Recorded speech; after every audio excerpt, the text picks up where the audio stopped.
So guys, sobrang tagal ko nang walang vlog for the Vios XLE. And i-reshoot lang natin siya ngayon. Okay? Ano siya sa likod? It's the Super Red Vios XLE. And before we start, meron kaming trade-in dito. Most brands tinatanggap namin for trade-in. And just in case meron kang approval kahit sa ibang brands yan, pwede mo yan i-transfer dito. Tara, simulan natin Vios XLE. So this is the Vios XLE Super Red. Of course, pasok agad tayo kasi yun ang gusto nilang makita. Right? By the way, ang dami na nating nagagalit dahil wala nga daw price. Sinasadya kong hindi maglagay ng price, of course. Dahil nga baka magkaroon ng price increase. Di ba? So mamaya ilagay ko yung current price, then nag-price increase. Sabihin nyo, mali naman yung price ko. Okay? Enough of that. So let's start. Ano yung side mirror niya? Okay.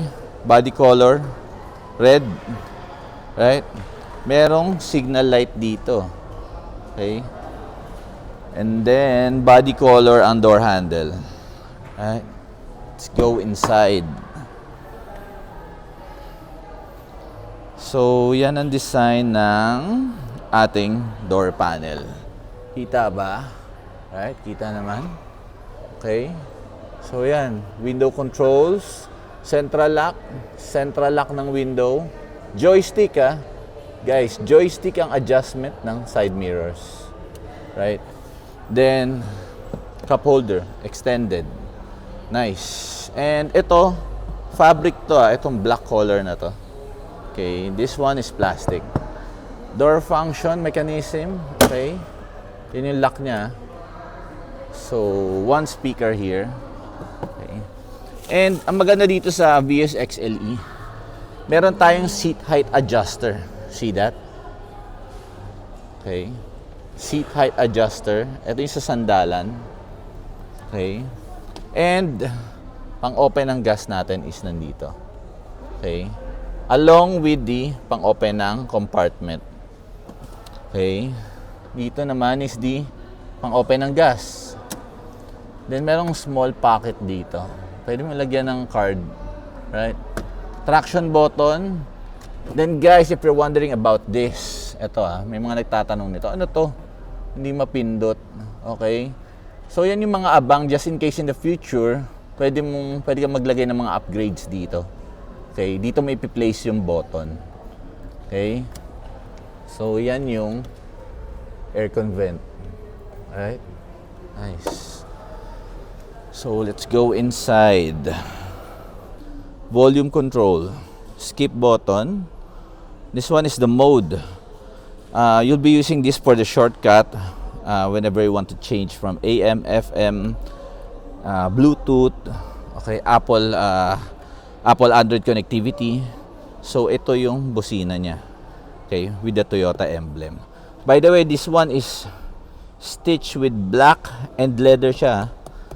Leather design. Then, ito naman yung answer call hang up. Okay.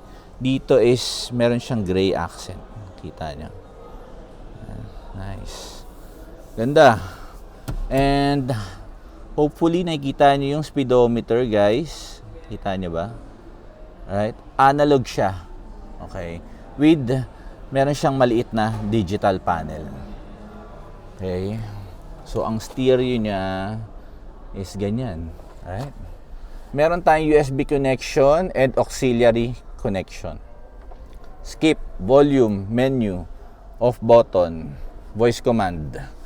So, by the way, yung voice command niya is nandito. Okay? Aircon vent, of course. Right? So, ito naman ang thermostat niya. Rotary design. Then, yan, fan blower control. Ito yung airflow niya. Pwedeng sa mukha lang, pwede naman mukha and sa paa. Hazard button, air circulation. Dito ka mamimili kung within the cabin lang or papasukin mo yung airflow sa labas. So, defogger. Then, under is this cup holder. Meron tayong dalawang cup holder under. So ito, if you're wondering about this, tinanggal lang yung shift knob. Right? Pagka naka-showroom display kasi, usually tinatanggal tong shift knob. Alright? So we have here a park, reverse, neutral, drive mode, then meron tong sequential or sports mode na tinatawag, plus minus. Okay? So ideal yan for uphill or just in case na miss mo lang din yung manual, gusto mo mag plus minus. Of course without the clutch because this one is an automatic vehicle. So ito yung classic handbrake natin. Napakaganda niyan, right? Ito naman power supply. Right? Classic. Then, meron tayong center pocket. Yan. Ganda, spacious pa rin siya, of course. Okay. So, moving on dito sa passenger side. So, ito yung aircon vent nyo. Kita nyo. So, the door mechanism. Okay. Yan. Nice. So, meron pa rin yung cup holder and another speaker here. Yan. Okay. Cup holder. Ito yung pang-control ng window. So, ito yung design ng seat niya. Yan. Fabric. Right? Yan. Okay. So, of course, meron pa rin itong glove box. Hindi mo mawala yan. Right? Diyan mo lagay yung leather binder mo along with the booklets. Then, let's go at the headliner. Yan. Merong salamin. Right? Then, ayan, first row cabin light. Door function, right? Lit, then off. Okay? So, pinipindot to guys ha. Hindi lang siya umiilaw right now kasi wala siyang battery. Right? Dito sa driver side, yan ang maganda. Meron din salamin ang driver natin. Right? So, minsan, yung mga ibang vehicle, wala siyang handle. Pero itong XLE is meron tayong hawakan dito. Nice. Ganda. So, 4 yung handle niya each door. Right? So, that's it. Let's go to the... Oh, by the way, meron tayong center cabin light. Yan. Functions off, door, and lit. Okay? Yan. Right? Then, let's go to the second row. At the second row, of course, so, anong itsura ng door panel is this one. Yan. So, actually, almost the same at the front. Yan. Window, handle, right? Dito, this one is plastic versus sa first row na fabric. So, cup holder extended, then another speaker. So, yeah. Let's go inside. So, nice. So, of course, meron pa rin yang lagayan ng file. Same design, of course. Right? See that? Okay, ito yung na-mention kong center cabin light. Then, nothing much here at the second row. Right? Okay. Isofix to, of course. And 3 yung headrest natin. And this one. Okay. Nice. Okay. So that's the second row. Of course, lagi mababa yung down payment nito. And for some na nagpa-plan, baka gusto nito ito grab use or in-drive. Very ideal din, right? So let's check the compartment. So yan, binuksan ko yung compartment from the lever there at the driver side. So let's check. So yan malaki siya, actually very spacious compartment niya. Right? So chat me lang para at least ma-chat ko sa inyo yung exact liters capacity nitong compartment. Right? Then at the bumper is meron yan 2 backing sensor. Right? Okay. So dito sa ilalim naman is meron siyang reflector. Same goes at the other side. Okay. Nice. Yan Kita nyo, andyan yung mga tools niya. Okay. Then, Ito yung spare tire niya, guys. Yan, spare tire niya. Actually, the spare tire is also mugs. Right? Nice. So, we're heading straight sa body niya. Ikutan natin yung body niya. Right? So, kita mo yung taillight niya. Ganda. Right? The Vios emblem. And the two-tone design ng mugs niya na napaka-sporty ng look.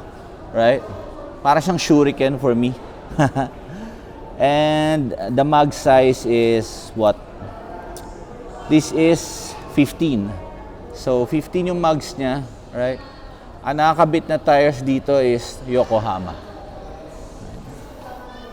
Yes.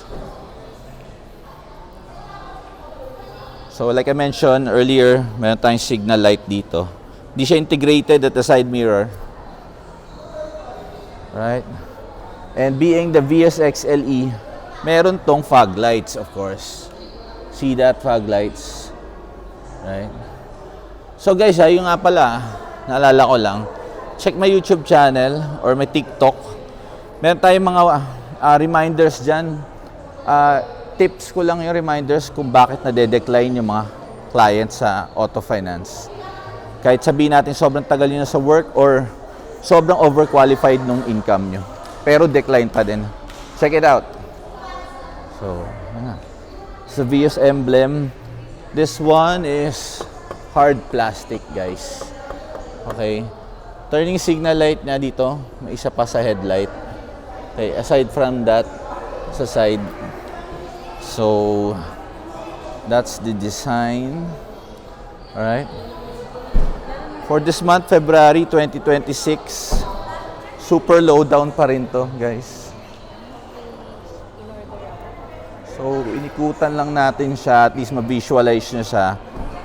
By the way, this one is the super red. And the antenna is this one. Shark design. Shark fin design. Okay. And I think that's just it. That's the Vios XLE. Right? The best-selling sedan. Affordable.